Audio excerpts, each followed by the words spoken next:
Good morning, students.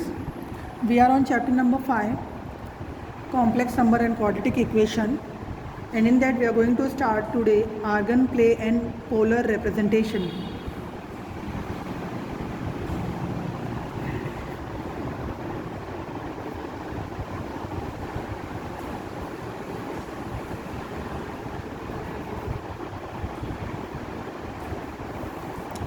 Right? So we know that corresponding to each order pair of real number x comma y, order pair of real number is of the form x comma y, right? So we can get a unique point in xy plane. If I plot this point x comma y in plane, we get a unit point in x comma y plane, right? So we can draw, if I draw the point in xy plane, suppose the point P, its coordinate is x comma y, right? So we get a set of mutually perpendicular line to x-axis and y-axis. So the complex number, suppose if I take a complex number of the form x plus iy, which correspond to each order pair x comma y, can be represented geometrically as a unique point P x comma y in xy plane. This is your x-axis, y-axis, right? So the plane having a complex number, a plane having a complex number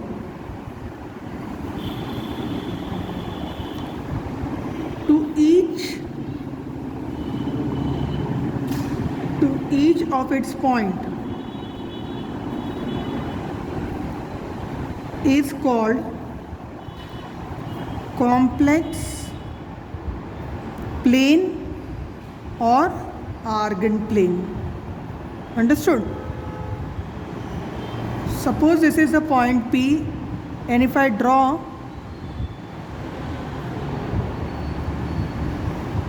so here I get another point Q whose coordinate is x comma minus y. O is the origin. Distance of OP is x square plus y square. Distance formula, right? So in the eigenplane, the modulus of the complex number is of the form x plus iy. So modulus will be under root of x square plus y square, which is the distance between the point with origin. And the point on the x-axis corresponds to the complex number. Point on the x-axis corresponds to a complex number is of the form a plus I0. And if I take a point on the y-axis, then the complex number will be of the form 0 plus bi. So your x-axis and this is our x-axis. So your x-axis and y-axis in the eigenplane, they are called the real axis and imaginary axis. So we'll write this x is called the real axis and y is called the imaginary axis. Right? So the complex number, let us take a complex number of the form z is equal to x plus iy, and the conjugate will be z bar equal to x minus iy. So here you have seen the diagram, geometrical representation of a complex number whose coordinate is x comma y. So the conjugate will be q whose coordinate will be x comma minus y. Or we can say that x comma minus y is the mirror image of the point x comma y on the real axis. Now the next topic is polar representation of a complex number. Again we'll draw a geometrical representation of a point P whose coordinate is x comma y. Right, this is the x-axis, y-axis, and this is origin, right? So let us take a point P which represents a non-zero complex number z bar. Here we'll take z as a complex number of the form x plus iy. So the line segment OP is the line segment, and we take as the length of this line segment as r, that is a modulus of z under root of x square plus y square. And this theta, it is an angle which OP makes with the positive x-axis, right? This is angle made by the line segment OP with the positive x-axis. So the point P is uniquely determined by the order pair r comma theta, right? So this is called the polar coordinate of the point, where we can write x is equal to r cos theta and y is r sin theta. So if I write a complex number z is equal to x plus iy, where x is our r cos theta and y is r sin theta into I, and if I take r theta common, we get cos theta plus I sin theta, right? So this is called the polar representation of a complex number. And what is r? It is the length, that is a modulus form under root of x square plus y square, which can be given with a notation mod of z, right? So here modulus of z and theta is called the argument of z. What it is called? It is called the argument of z, and we denote it with a symbol arg of z, and theta is lying between minus pi less than theta less than equal to pi, and it is called the principal argument of z. Principal argument of z. I hope this is clear. Now we'll start with your exercise 5.2. Exercise 5.2, in that first question is to find the modulus and argument of complex number z equal to -1 minus I root 3. So first step is to compare this complex number with the general complex number z equal to x plus iy. So when you compare, we get the value of x is -1, which is less than 0, y is minus root 3, again less than 0. So here you can see both x and y, they are less than 0. That means alpha, that is the argument value, it is lying in the third quadrant, right? So next step is to find r equal to under root of x square plus y square. What is x square? It is under root of -1 the whole square plus minus root 3 the whole square, right? So from this you get the value of r as 4, and root of 4 gives is 2. So the value of r is 2, right? Now x equal to -1, which is equal to r cos theta, right? So here we have the value of r as 2 cos theta. Dividing both the side by 2, we get cos theta equal to 1 by 2. And y is minus root 3 equal to r sin theta. So minus root 3 divided by 2 is sin theta, right?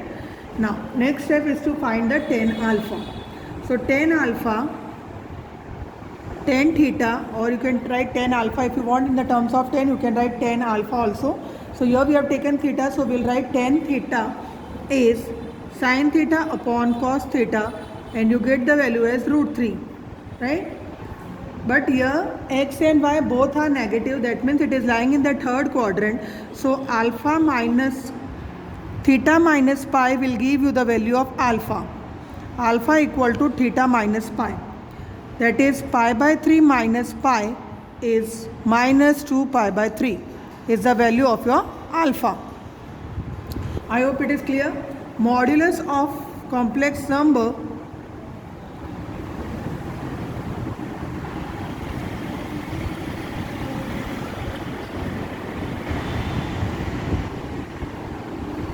is 2 and argument of z is minus 2 pi by 3, right? Similarly, you can solve the next question, z equal to minus root 3 plus I.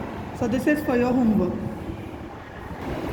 Next question is to convert the complex number in the polar form 1 minus I, right?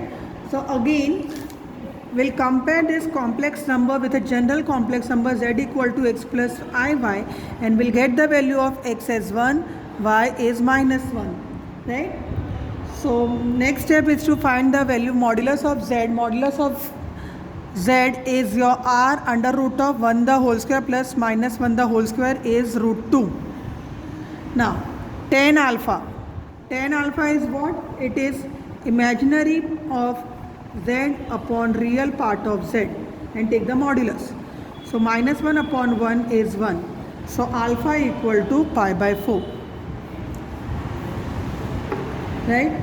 Now here you have seen that x is greater than 1, whereas the value of x is less than 0. That means it is coming in the fourth quadrant. Z is in fourth quadrant. Right? So theta is equal to minus alpha equal to minus pi by 4. So polar form of Z will be r cos theta plus I sin theta. What is r? It is root 2 cos of minus pi by 4 plus I into sine of minus pi by 4. Right? So that is under root of 2 cos, but cos is even function, so we can write cos pi by 4 minus I sin pi by 4. So this is the polar representation of a complex number I minus 1 minus I. Right? So you can try next sum as homework. Minus 1 plus I, then root 3 plus I. Right? So you have to begin this question with comparing the complex number with a general form, get the value of x and y, and then you have to see in which quadrant it is lying so that we can decide the alpha value. After that you take tan alpha equal to imaginary part of z upon real part of z, and then write the general formula of polar representation, get the value of r and alpha, substitute, and that answer will be your polar representation form. I hope it is clear. Now we'll solve the next question. So our next question is minus 3. So we will write this equation as z equal to minus 3 plus I 0, because here the imaginary part is not given, right? So when you compare, you get the value of x as minus 3, y as 0. So r is modulus of z equal to under root of x square plus y square, that is 3. Now tan alpha. What is tan alpha? Imaginary part of z upon real part of z. Imaginary part of z over here is 0 upon 1 and real part is 3. So we get the answer as 0 only, that is alpha equal to 0. Now here you can see that x is minus 3, that is less than 0, and y is equal to 0, right? That means the z is a point on x-axis. Z is a point on x-axis. The imaginary part of this complex number is 0. So z is a point on x-axis. This we have discussed already. So theta is what? It is pi minus alpha, right? So pi minus 0. So we get the value of theta as pi. Now the polar representation is what? It is r into cos theta plus I sin theta. What is the value of r? It is 3 cos pi plus I sin pi is our polar representation, right? So next question, that is for your homework. Find the polar representation of complex number I.